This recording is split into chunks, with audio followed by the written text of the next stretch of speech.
नमस्कार मित्रांनो, defence factory Marathi या युट्यूब चॅनलवरती सर्वांचं स्वागत आहे। फक्त 10वी पास वरती एअरफोर्सची नवीन एक भरती आलेली आहे। सर्वांसाठी उंची फक्त 152 सेंटीमीटर लागणार आहे। आता या भरतीबद्दलच आपल्याला डिटेल अशी माहिती बघायची आहे की शैक्षणिक पात्रता काय लागणार, वयाची अट काय असणार आहे, परीक्षेमध्ये काय काय असतं, त्याचबरोबर फिजिकलमध्ये काय असतं, ही संपूर्ण डिटेल माहिती आपण सुटसुटीत सोप्या पद्धतीने समजून घेणार आहे। त्यामुळे व्हिडिओ शेवटपर्यंत बघा आणि जे जे तुमचे मित्र 10वी पास आहे त्या प्रत्येक मित्राला या व्हिडिओची लिंक सुद्धा शेअर करायची आहे। आणि अशाच सरकारी नोकऱ्यांच्या अपडेटसाठी माहितीसाठी आपल्या डिफेन्स फॅक्टरी चॅनलला सबस्क्राईब करून ठेवा। आता बघा, ही एअरफोर्सची जी नवीन भरती आलेली आहे, या भरतीची फॉर्म भरण्याची जी काही तारीख असणार आहे शेवटची ती 17 ऑगस्ट असणार आहे। किती असणार आहे? 17 ऑगस्ट। म्हणजे इथून पुढे 17 दिवस तुमच्या हातामध्ये, या 17 दिवसामध्ये तुम्हाला फॉर्म भरून घ्यायचा आहे आणि फॉर्म ऑफलाईन पद्धतीने भरायचा आहे। आता तुम्ही काय करत असतात, एखाद्या कॅफेवाल्याकडे जाऊन ऑनलाईन पद्धतीनं किंवा मोबाईलवरून कम्प्युटरवरून ऑनलाईन भरतात, पण हा जो काही फॉर्म आहे तुम्हाला ऑफलाईन पद्धतीनं भरायचा आहे। ऑफलाईन भरायचा म्हणजे एक असा कागद तुमच्याकडे असणार आहे फॉर्म, त्या फॉर्मवरती सगळी माहिती भरायची आणि ती पोस्टानं तुम्हाला पाठवायची त्यांना।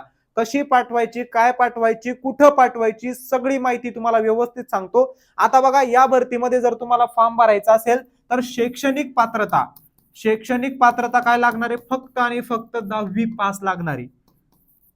तुम्ही सेमी मधून, मराठी मधून, कोणत्याही मीडियम मधून जर 10वी पास केलेली असेल तर तुम्हाला या भरतीचा फॉर्म भरता येणार आहे। आणि उंची सर्वांसाठी 152 सेंटीमीटर लागणार आहे, हे मी अगोदरच सांगितलेलं आहे। फक्त मुलं या भरतीमध्ये फॉर्म भरू शकतात। बऱ्याचशा भरत्यांमध्ये मुली आणि मुलांसाठी फॉर्म भरता येत असतो, पण या भरतीमध्ये सगळ्या मुलांना फक्त फॉर्म भरता येणार आहे। आणि अनमॅरिड मेल कॅन्डिडेट असं त्यांनी म्हणलेलं आहे, म्हणजे लग्न नाही झालेलं पाहिजे बाबा, नाही तर लग्न जर झालेलं असेल ना, नाही फॉर्म भरता येणार आहे। जसं अग्निवीरची एअरफोर्स भरती होत असते, अग्निवीरची आर्मी भरती होत असते, तशाच प्रकारे ही भरती सुद्धा अग्निवीर योजनेनुसार 4 वर्षांसाठी ही भरती असणार आहे। पण आता आपण जर वेगवेगळ्या अपडेट बघितल्या तर सर्व अग्निवीरांसाठी वेगवेगळ्या क्षेत्रांमध्ये संधी उपलब्ध होणार आहे रिटायरमेंट नंतर। आपण आर्मीसाठी बघितलं, एअरफोर्स वाल्यांसाठी बघितलं, तर सगळ्यांसाठी काय होणार आहे माहिती का? SSC-GD मधून 50% रिझर्वेशन मिळणार आहे व इतर जे काही वेगवेगळे क्षेत्र आहे त्या क्षेत्रांमध्ये सुद्धा त्यांना रोजगाराच्या संधी उपलब्ध होणार आहे। म्हणून टेन्शन घेऊ नका की 4 वर्षासाठीच आहे का काय। पण सगळ्यात महत्वाचं म्हणजेच काय, तर कमी उंची लागणार आहे, 10वी पास वरती आहे, कमी वयामध्ये नोकरी मिळू शकते तुम्हाला। वयाची अट फक्त काय असणार आहे? 17.5 ते 22 वर्ष असणार आहे। आता 22 वर्ष समजून घ्या, तुमचं वय सध्याच्या घडीला 21 वर्ष 11 महिने वगैरे असेल तर तुम्हाला फॉर्म नाही भरता येणार आहे। कारण ही जी काही 22 वर्षाची अट असते ना, जेव्हा तुम्ही ट्रेनिंगला जाणार असता ना, त्यावेळेस तुमचं वय 22 वर्ष पाहिजे असं त्यांचं म्हणणं असतं। ठीक आहे, मग तुमचा जो काही जन्म आहे बघा, तो 1 जुलै 2005 पासून तर 1 जानेवारी 2010 दरम्यान असणं गरजेचं आहे। या तारखेमध्ये जर तुमची जन्मतारीख येत असेल तर तुम्ही 100% या भरतीमध्ये फॉर्म भरू शकतात। आता आपण परीक्षा पद्धत बघूया, सगळी माहिती बघूया। परीक्षेचं एकदा सांगून देतो, त्यानंतर तुम्हाला फॉर्म कसा अप्लाय करायचा आहे, कुठं भरायचा आहे, कोणत्या वेबसाईटला पाठवायचा आहे, कोणत्या सेंटरला पाठवायचा आहे, सगळं सांगतोय। आधी बघा परीक्षेमध्ये काय असतं, तर या भरतीच्या परीक्षेमध्ये तुम्हाला 2च विषय असतात आणि ते सगळ्यात महत्वाचे विषय म्हणजे कोणते, तर एक असतो बघा इंग्रजी हा विषय आणि दुसरा असतो जीकेचा विषय। बाकी आपलं जे काही गणित बुद्धिमत्ता वगैरे इकडे विचारले जात नाही। गणिताचे 15 प्रश्न विचारतात, जीकेचे 15 प्रश्न विचारतात। पासिंग मार्क एकूण 30 पैकी 15 असतात, पण तेवढ्या वॅकन्सीसाठी ते एक मेरिट लिस्ट लावत असतात। आणि दर्जा फक्त 10वीचा आहे, म्हणजे 10वीच्या लेवलचे जे काही प्रश्न असतात, इंग्रजीचे असू द्या, जीकेचे असू द्या, ते सगळे प्रश्न तुम्हाला या भरतीमध्ये विचारले जात असतात। सोपे सोपे प्रश्न असतात। मग 30 गुणांपैकी 15 गुणांवरती पासिंग आहे असं त्यांनी जाहिरातीमध्ये दिलेलं आहे। पण जर जागांच्या प्रमाणामध्ये त्यांना हा कटअप लावावा लागत असतो की बाबांनो 30 पैकी कुठेतरी 25 लावणार, आम्ही 21 लावणार, 22 लागणार, जागेच्या हिशोबानं आणि ज्या ज्या मुलांनी फॉर्म अप्लाय केलेला आहे त्या मुलांच्या याच्यानुसार। ठीक आहे, आलं लक्षामध्ये? अशा पद्धतीने परीक्षा पद्धत असणार आहे। 15 प्रश्न इंग्रजीचे आणि 15 प्रश्न जीकेचे, 30 प्रश्न 30 गुणांसाठी तुम्हाला विचारले जाणार आहे। त्यानंतर फिजिकल मध्ये 1600 मीटर रनिंग असणार आहे बघा। फिजिकल मध्ये काय असणार आहे? 1600 मीटर रनिंग असणार आहे आणि ही रनिंग तुम्हाला 7 मिनिटामध्ये क्वालिफाईंग करायची आहे। किती मिनिटामध्ये? 7 मिनिटामध्ये। आणि आपण अग्निवीर भरतीची तयारी करत असतो तर त्यावेळेस आपल्याला 5 मिनिटं 10-20 सेकंदामध्येच पार करायची असते, पण अग्निवीर भरतीमध्ये 7 मिनिटामध्ये तुम्हाला 1600 मीटर रनिंग पार करायची आहे. आणि थोडंसं नॉर्मल काय जे उंच उडी असेल, लांब उडी असेल, डिप्स वगैरे असेल ते नॉर्मली प्रत्येकच भरतीमध्ये असतात आणि त्यामधून कोणी शक्यतो जास्त बाद होत नाही. पण महत्वाची काय असते, ही रनिंग असते. 1600 मीटर रनिंग तुम्हाला 7 मिनिटामध्ये काय करायचे, त्या ठिकाणी क्वालिफाय करायचे. क्वालिफाईंग असणारे सगळा जो काही खेळ असणारे या परीक्षांच्या मार्कावरती असणारे. ठीक आहे. आणि या परीक्षेची तयारी पण आपण चांगल्या पद्धतीने करून घेऊ, टेन्शन घेऊ नका. फक्त तुमचा प्रतिसाद पाहिजे. तुम्ही जर चांगल्या पद्धतीने प्रतिसाद दिला तर आपण युट्यूब वरतीच लेक्चर घेऊ, प्रश्न घेऊ या भरतीच्या रिलेटेड इंग्रजी आणि जीकेचे. ठीक आहे. त्यानंतर बघा आता अप्लाय कसं करायचं, सगळ्यात महत्वाचा मुद्दा. व्यवस्थित सगळ्यांनी लक्ष द्या की तुम्हाला फॉर्म कसा भरायचा आहे, कोणत्या वेबसाईट वरती भरायचा आहे आणि जो काही फॉर्म भरण्याचा फॉर्म आहे तो कसा त्या ठिकाणी डाउनलोड करायचा. बघा काय माहिती दिलेली आहे, आवेदन करने की प्रक्रिया, प्रोसिजर टू अप्लाय, म्हणजे कशा पद्धतीने तुम्हाला त्या ठिकाणी अप्लाय करायचंय सगळी माहिती दिलेली या ठिकाणी बघा. अभ्यर्थियों को वेब पोर्टल https iaf.requirement.edcil.co इथं ही जी काही वेबसाईट दिसते ना, ही वेबसाईट व्यवस्थित तुमच्या वहीमध्ये लिहून घ्या. कारण या वेबसाईट वरती तुम्हाला जायचंय, तिथून फॉर्म डाउनलोड करायचा आहे, प्रिंट काढायची, भरायची आहे आणि सेंटरला पाठवायची आहे. तशाच पद्धतीने दिलेलं आहे बघा. कॉम्बटंट टेब के अंतर्गत सब टेब एप्लीकेशन फॉर्म्स में दिए गए रिक्त आवेदन पत्र और अन्य प्रमाण पत्र डाउनलोड करने हैं.